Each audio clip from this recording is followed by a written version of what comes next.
Now to the immigration turmoil at the U.S.-Mexico border, where Customs and Border Control officials say they are on track to make 100,000 apprehensions this month alone. Many of those people come from Central America, and even as the president again threatened this week to withhold aid and shut the border because of the migration, his administration signed a pact with several of those same nations to bolster their internal security. With the support of the Pulitzer Center, special correspondent Marcia Biggs and videographer Julia Galeano-Rios recently traveled to San Pedro Sula in Honduras to see why so many are fleeing their home. They came from far and wide, migrants from all parts of Honduras, gathering at the bus station in San Pedro Sula and settling in for a long night of camping out before a dawn departure. It wasn't clear why or who made the decision, but 8 hours earlier than planned, this caravan of families set off on the harrowing journey to the United States. It wasn't long before the weather turned nasty, but the people pressed on.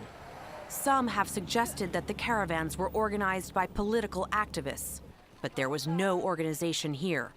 Only desperation. They were supposed to leave at 5 o'clock in the morning tomorrow. They left at 9 o'clock in the pouring rain. We've got entire families with toddlers, babies. They've got nothing but the clothes on their backs.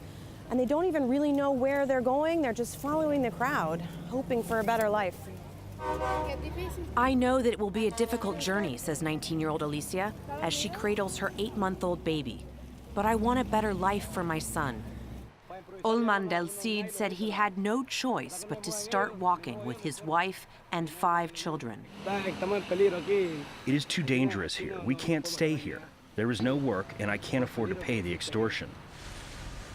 Their numbers were nothing like the some 7,000 that marched through Central America and into Mexico last October. Estimates put this group at around a third of that, but they are no less determined. Yolanda Gonzalez has worked as a human rights activist in Honduras for the last 17 years. It's like one boy told us, why am I leaving? Because in my neighborhood, you're more likely to get shot than to find a job. When you ask people why they are leaving or why once deported they try to go back, the story typically starts with, well, I'm leaving for economical reasons.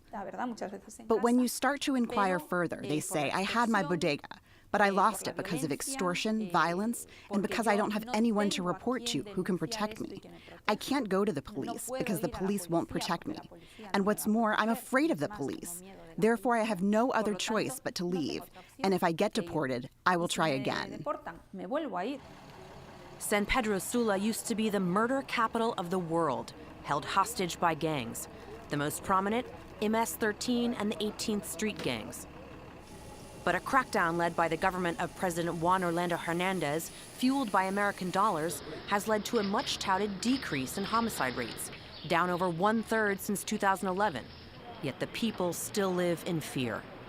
But we keep hearing that the homicide rates are down, that crime is down, violence is down. Do you not believe that? No. No.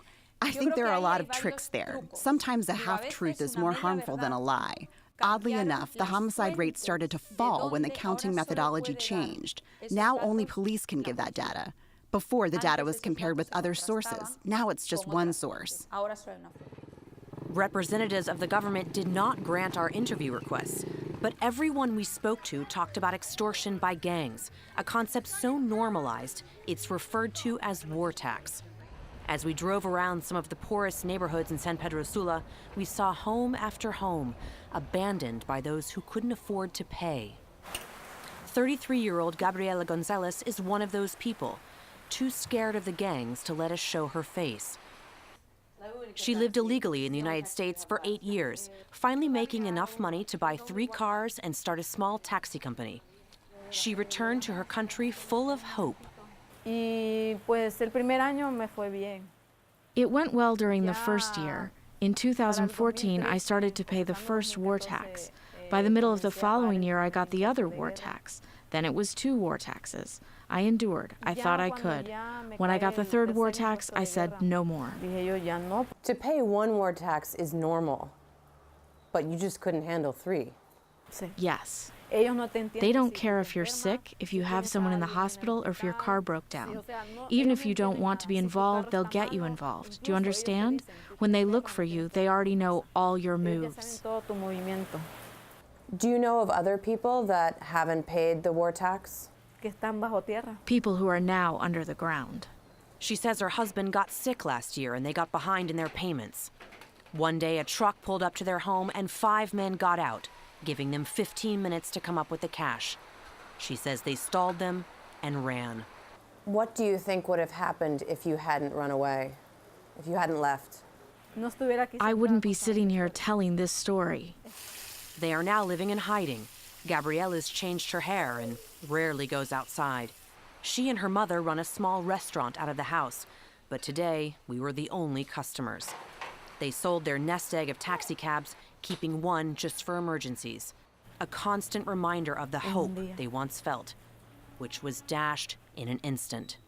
On one Sunday afternoon, we had to make the decision to leave, running away from our own country. I'm telling you, I wouldn't be sitting here. My whole family would be under the ground, because this has happened to other families who didn't pay the war tax. They start by taking your work, your income, then they take your life. Like most Hondurans we met, Gabriela never filed a report and therefore has no evidence of the threats. Yolanda Gonzalez says reporting crime accomplishes nothing. I understand that in the United States, when people are apprehended, they are told, but you didn't file a report.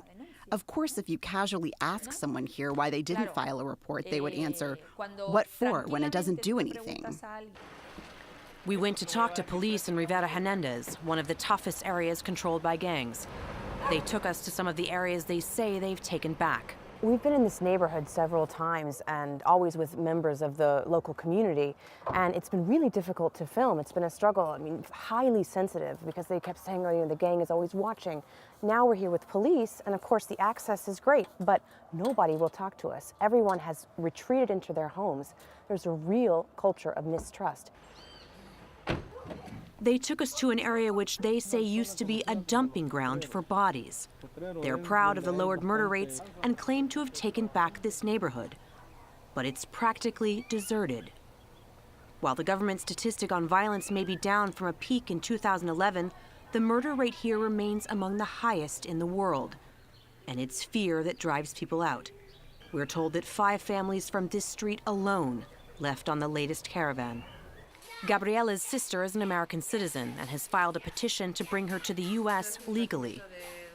But Gabriela says that she can't wait any longer and will try to go anyway, even though it may hurt her case if she tries to cross illegally. Have you heard what people are saying in the United States about people coming from Honduras? That they treat us like animals, that we're going to contaminate the United States, that most of us are bad people. It's not like that.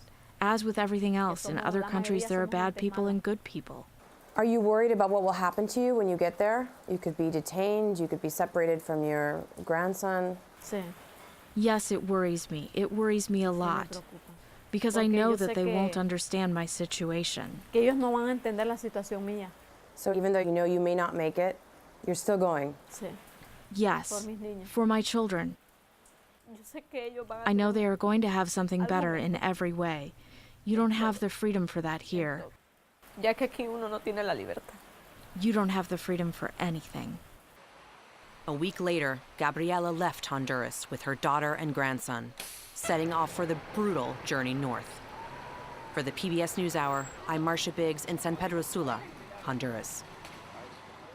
So important to report this. And an update: since Marcia filed her story, unlike so many who try and fail, Gabriela actually made it across the border. She is currently in the U.S. and beginning the process of applying for legal asylum. Tomorrow, the series continues on PBS NewsHour Weekend with a closer look at one of the poorest and most dangerous neighborhoods in San Pedro Sula and how members of the community are trying to help those left behind.